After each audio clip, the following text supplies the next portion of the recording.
Capítulo 10. O avião tocou o chão suavemente num campo de pouso, guiado por pequenas lanternas guiadas por mãos invisíveis que estavam em terra. O piloto deu meia volta e fez um sinal, erguendo o polegar. Tudo parece estar em ordem.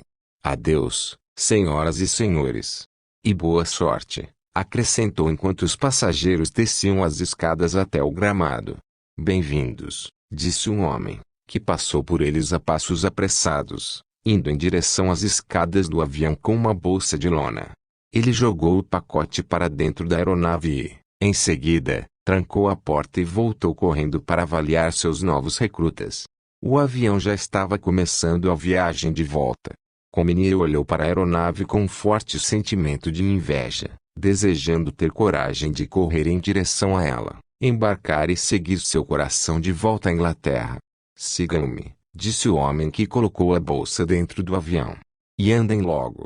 Vi um caminhão alemão passar por aqui há poucos minutos. Eles devem ter ouvido a aterrissagem. Os 3 agentes, conduzidos por seu guia, correram pelo campo, com James na retaguarda. Era uma bela noite francesa, de céu limpo e temperatura agradável, e, ao correr para acompanhá-los, Cominier teve uma sensação de familiaridade em meio à estranheza.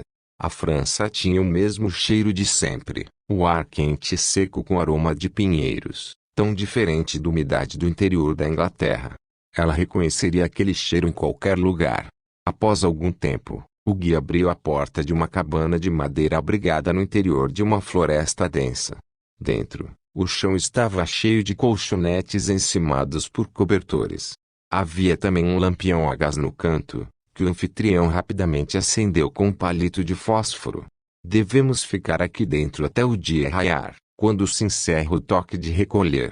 Em seguida, nós os enviaremos em seus respectivos caminhos a partir da estação em Vaux-Briollay, que fica a cerca de 20 minutos de bicicleta daqui. Por favor, fiquem à vontade. Tirem os trajes de aviação e os pendurem naquele canto. Eles ficarão comigo, instruiu o homem. Vou preparar um pouco de café enquanto isso. Cominier se livrou do traje e observou enquanto os outros passageiros se revelavam. O outro homem, ela ainda não conhecia. Eles se sentaram em seus colchonetes enquanto o guia dava uma caneca esmaltada de café para cada um deles. Receio que não temos leite. Sei que vocês, ingleses, gostam. Cominier ficou satisfeita com o líquido pungente e escuro. Ela estava acostumada com a potência da bebida. Meu nome é Stefan, anunciou o guia. E sei que você deve ser alfazema, madame, pois é a única mulher no grupo. Eu sou o invasor, James disse. Pragmático, concluiu o homem desconhecido. Em nome da França, eu lhes dou as boas-vindas. Nunca tivemos tanta necessidade de agentes britânicos treinados para nos ajudar como agora. Muitos de seus compatriotas, especialmente na região de Paris, foram presos nos últimos dias. Não temos certeza do que aconteceu com eles, mas acreditamos que deve haver um traidor infiltrado no grupo para permitir que a Gestapo consiga reconhecê-los com tanta facilidade. Só posso lhes dizer que não devem confiar em ninguém, enfatizou. Agora, é hora de dormir um pouco enquanto ainda podem. Vou montar guarda e alertá-los, se for necessário. Boa noite. Stefan saiu da cabana, acendendo um cigarro sobre o batente da porta antes de fechá-la. Os 3 agentes se deitaram nos colchonetes. Boa noite, camaradas, James disse. Durmam bem. Duvido que eu consiga pregar os olhos, disse pragmático, mas não demorou muito até que Cominier ouvisse o som de um ronco baixo vindo do outro lado da cabana. Cominier. James a chamou.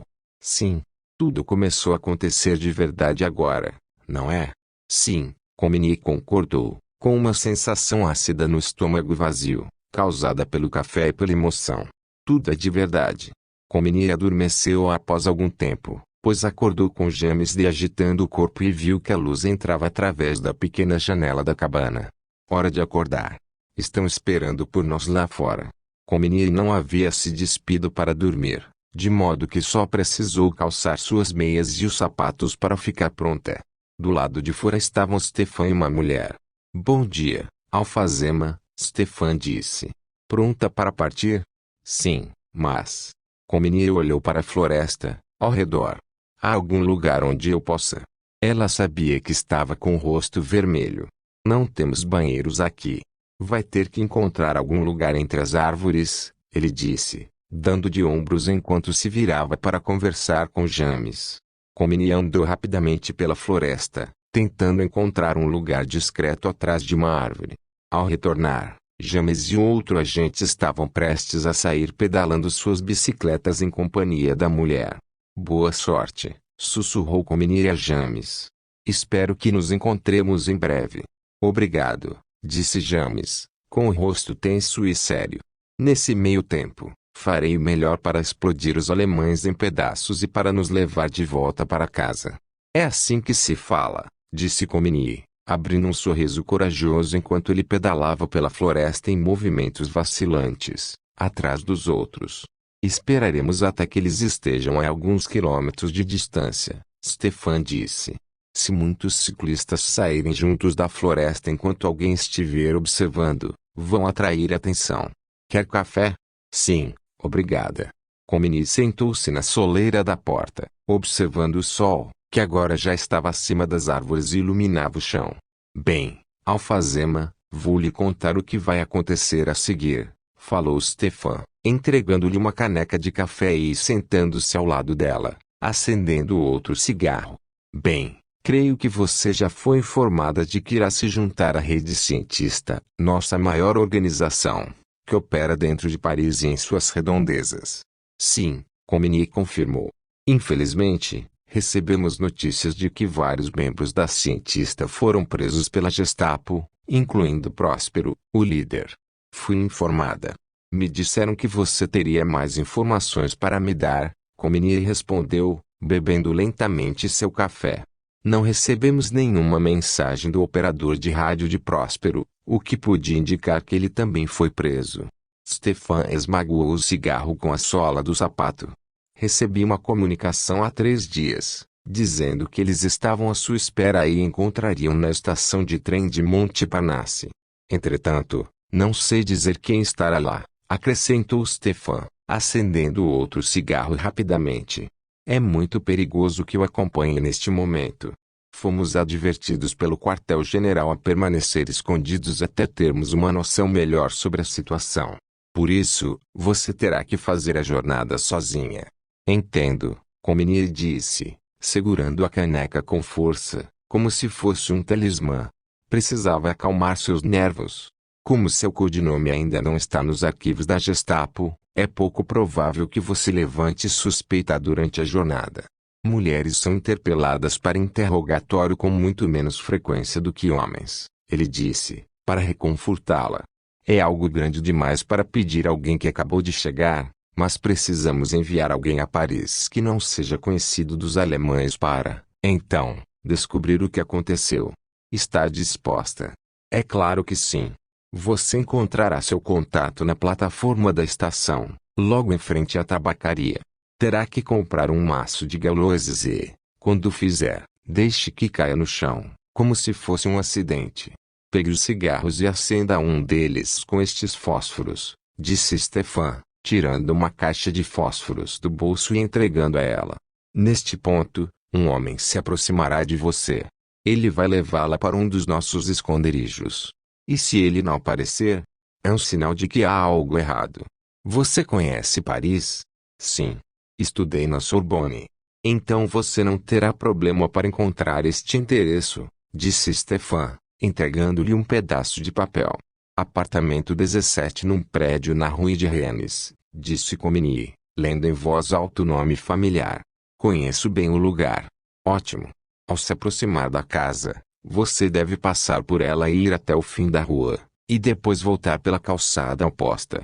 Se vir a Gestapo na rua, ou num caminhão nas proximidades, você saberá que o esconderijo foi descoberto. Entendeu? Sim. E se eu não vir a Gestapo do lado de fora? Neste caso, suba até o 3º andar, que é onde fica o apartamento. Bata 2 vezes na porta, aguarde alguns segundos e depois bata 3 vezes. Alguém virá atender. Diga-lhes que seu contato não apareceu na estação e que Stefan a enviou. Certo, disse Comini. memorizando o endereço quando o pedaço de papel foi tirado de sua mão e incendiado por Stefan com um palito de fósforo. E se não houver ninguém lá, para onde eu devo ir? Sempre há alguém no apartamento 17, 24 horas por dia. Se ninguém atender a porta, você saberá que a rede cientista foi descoberta e todos tiveram que fugir e se esconder. Assim, seria perigoso demais tentar fazer contato com qualquer um de seus membros, disse Stefan, suspirando e dando uma longa tragada em seu cigarro. Como último recurso, vou ter que enviá-la a um amigo meu. Ele não é um membro direto do circuito ou da SOI, mas sua lealdade à nossa causa está acima de qualquer suspeita. Eu sei que ele irá ajudá-la. Portanto, você irá a este endereço, disse Stefan, mostrando-lhe outro pedaço de papel que tirou do bolso e entregou a ela. Chegando lá, pergunte por Herói. Comini leu o novo endereço, com alguma surpresa. Fica na rua de Varenne. Minha família tinha alguns amigos lá. Então sua família, provavelmente, estava envolvida com a alta sociedade. É uma das áreas mais prósperas de Paris, disse Stefan, levantando uma sobrancelha. É. Caso o Herói não esteja lá? Ela perguntou.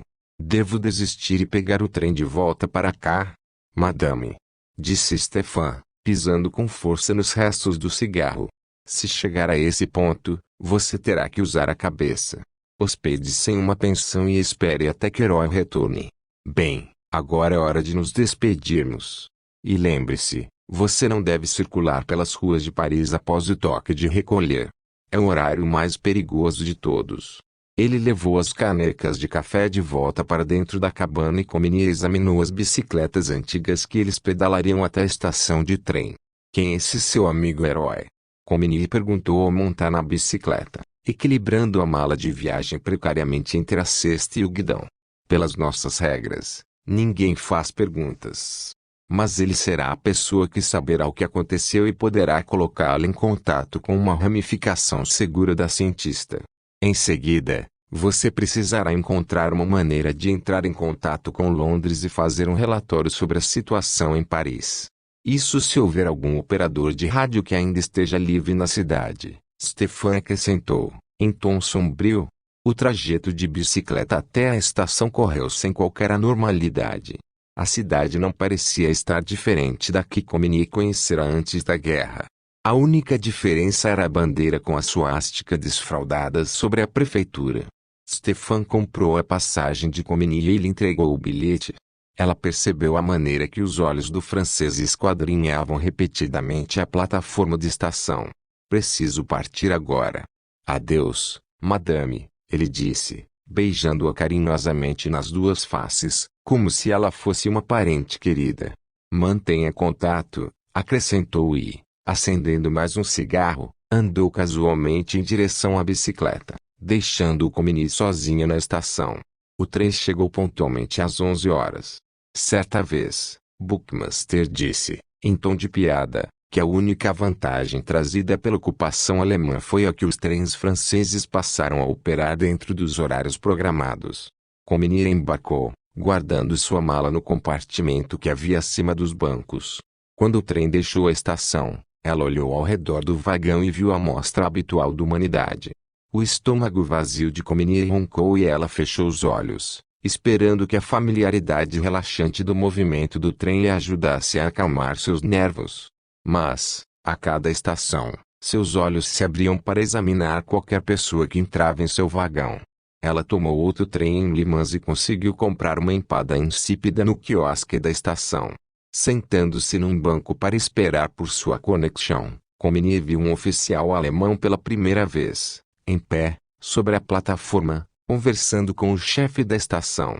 Finalmente, às 5 horas, seu trem chegou à estação de Montparnasse, em Paris. Comini se juntou aos passageiros no desembarque e andou pela plataforma, preparando-se para passar pelo primeiro posto de guarda da milícia. Viu que pediram para vários dos passageiros colocarem suas malas sobre uma mesa e abri-las para a inspeção. Comini sentiu que seu coração estava prestes a sair pela boca, mas nenhum dos policiais lhe dirigiu um olhar sequer. Sentindo-se quase exultante ao passar sem ser incomodada, Comini procurou pela tabacaria na plataforma onde deveria encontrar seu contato. A estação estava cheia de trabalhadores que retornavam às suas casas, mas ela finalmente viu o quiosque num canto e foi até lá. Seguindo as instruções que recebera, comprou um maço de gauloses. Ao pegar o troco, deixou o maço cair no chão. Ah, mas que diabo! Murmurou, recolhendo o maço e retirando um cigarro. Ela o acendeu da maneira mais casual que conseguiu, com os fósforos que Stefan lhe dera, ao mesmo tempo que olhava ao redor para perceber se qualquer pessoa se destacava da multidão e vinha em sua direção. Comini fumou o cigarro até o fim, mas ninguém apareceu. Apagando com a ponta do pé, ela olhou para o relógio e suspirou, como se alguém que ela estivesse esperando houvesse se atrasado. 10 minutos depois, retirou outro cigarro do maço, usando a mesma caixa de fósforos. Novamente, fumou até a brasa chegar ao filtro. Após o terceiro cigarro, Comini já sabia que ninguém viria ao seu encontro. Hora do plano B, murmurou consigo mesmo e saiu da estação para andar pela primeira vez nas ruas de Paris após a ocupação alemã. A caminhada até a Rue de Rennes não era longa. Com poucos sinais visíveis de que as coisas haviam mudado, e estando em uma cidade que conhecia e amava tanto, o trajeto serviu para acalmá-la. Naquele fim de tarde quente, típico do verão, com as ruas cheias de parisienses cuidando de suas vidas, era quase possível imaginar que nada havia mudado. A noite estava caindo quando Comini chegou à Rue de Rennes. Localizando o número do prédio que procurava, passou em frente ao imóvel do outro lado da calçada, com os olhos atentos a qualquer perigo. Quando chegou ao fim da rua, atravessou-a e voltou caminhando pela calçada oposta. Carregar a mala fazia com que ela se sentisse terrivelmente suspeita. Finalmente, chegando à frente da entrada do prédio de apartamentos, ela caminhou de maneira resoluta em direção à imensa porta e girou a maçaneta com confiança. A porta se abriu facilmente. Ela atravessou o piso de mármore do hall e subiu as escadas, ouvindo o som de seus passos ecoar. Subiu até o terceiro andar e encontrou o apartamento 17 à sua direita. Respirando fundo, bateu 2 vezes, e depois 3, conforme as instruções que recebera. Ninguém veio atender. Sem saber se deveria esperar ou bater novamente, sentindo o coração pulsar em suas orelhas conforme a pressão sanguínea aumentava, Comini decidiu que iria embora. Foi instruída a tentar apenas uma vez, e agora ela deveria sair dali o mais rápido que pudesse. Era óbvio que os temores de Stefan em relação à rede eram reais. Girando sobre os calcanhares, ela estava prestes a descer as escadas quando a porta do apartamento que ficava ao lado do 17 se abriu lentamente. Madame, sussurrou uma voz. Todos os seus amigos se foram. A Gestapo veio prendê-los ontem. Eles devem estar vigiando o prédio agora. Não saía pela porta da frente. Há uma porta nos fundos que se abre para um pequeno quintal. No quintal há também um portão, que leva até um beco usado pelos garis que vêm recolher o lixo, e que vai levá-la a uma rua diferente. Vai agora, madame, rápido. A porta se fechou tão rapidamente quanto se abrira, e Comini, lembrando-se do treinamento, tirou os sapatos para não fazer barulho enquanto descia as escadas velozmente. Encontrando a porta que a mulher descrevera no fundo do hall e rezando para que não fosse uma armadilha, ela abriu e viu que havia uma passagem para um pequeno quintal. Voltando a calçar os sapatos, ela abriu o portão e seguiu pelo beco estreito, percebendo que estava em outra rua. Virando-se para a direção oposta à Rue de Rennes, Comini se obrigou a andar vagarosa e casualmente para longe de seu primeiro encontro com o verdadeiro perigo. Após alguns momentos, sentindo-se fraca com a fome e a adrenalina, e a cerca de 1 quilômetro do apartamento 17, Comini encontrou uma cafeteria com muitos clientes, vários deles sentados às mesas na calçada. Preocupada com a possibilidade de que suas pernas não a levariam a qualquer outro lugar a menos que conseguisse se sentar por alguns momentos, ela foi até uma mesa vazia e enfiou sua mala por baixo. Estudando o cardápio limitado, mas extremamente bem-vindo, Comini pediu um croque monsieur. Enquanto devorava a comida, ela inspirou profundamente para permitir que seu cérebro se oxigenasse. Nunca se sentira tão sozinha nesta cidade com milhões de pessoas. E, Embora houvesse muitas pessoas em Paris que conhecesse da época em que estudou na Sorbonne, além de alguns parentes da família de sua mãe, qualquer contato com eles era estritamente proibido. O fato de que a familiaridade e a assistência estavam tão próximas, e mesmo assim tão distantes, faziam com que sua situação atual fosse ainda mais complicada. Parecia que Stefan estava certo, e sua rede de agentes havia desaparecido quando a Gestapo começou a efetuar as prisões. Comini engoliu o café, sabendo que tudo que lhe restava era ir até o lugar sugerido como último recurso. Pagou a conta, pegou sua mala e voltou a caminhar pela rua, sobressaltando-se cada vez que ouviu o barulho do motor de um veículo nazista se aproximando. Comini seguiu para o norte e finalmente chegou à Rue de Varenne, um boulevard amplo e arborizado, ladeado por casas graciosas e elegantes. Muitas delas estavam escuras e silenciosas, mas, ao avistar de longe o endereço informado por Stefan, ela viu que a casa definitivamente estava ocupada. Luzes brilhavam em todas as janelas e ela via até mesmo silhuetas se movendo pelas janelas de uma das salas. Respirando fundo, Comini atravessou a rua, subiu os degraus até a porta da frente e tocou a campainha. Alguns segundos depois, uma arrumadeira idosa abriu a porta. Olhando Comini de cima a baixo, ela lhe dirigiu um arrogante sim. Estou aqui para falar com o herói, Comini sussurrou. Por favor, diga-lhe que Stefan manda lembranças, acrescentou. A atitude da arrumadeira se transformou imediatamente. Uma expressão de alerta se formou em seu rosto enrugado. Por favor, madame, entre discretamente, vou chamá-lo, e abriu a porta para Comini. Enquanto a arrumadeira desaparecia por entre uma das portas do corredor, Comini admirou a bela mobília em estilo antigo e a elegante escadaria recurva que moldurava a porção principal do hall. Os ocupantes desta casa vinham de um mundo de riquezas que ela conhecia muito bem e no qual se sentia confortável. Alguns segundos depois, um homem alto, de cabelos castanhos e que, com sua estrutura óssea esguia típica, não seria identificado com nenhuma outra nacionalidade que não fosse a francesa, surgiu, vindo de uma das salas, vestindo um smoking completo. Minha querida, boa noite. Ele disse em voz alta, envolvendo Comini em seus braços. Eu não esperava que você viesse. Sussurrou em seu ouvido enquanto a abraçava. Estamos oferecendo um jantar a alguns convidados, e alguns deles podem tê-la visto subindo os degraus. Em seguida, novamente levantando a voz, ele disse, como foi sua viagem? Foi demorada, respondeu, assustada. Você é francesa? Sussurrou, ainda segurando-a com força em seus braços e falando direto em seu ouvido. Sim, minha família de Saint-Raphael, sussurrou ela rapidamente. Constance Chapelle. Minha tia é a baronesa do Montaigne.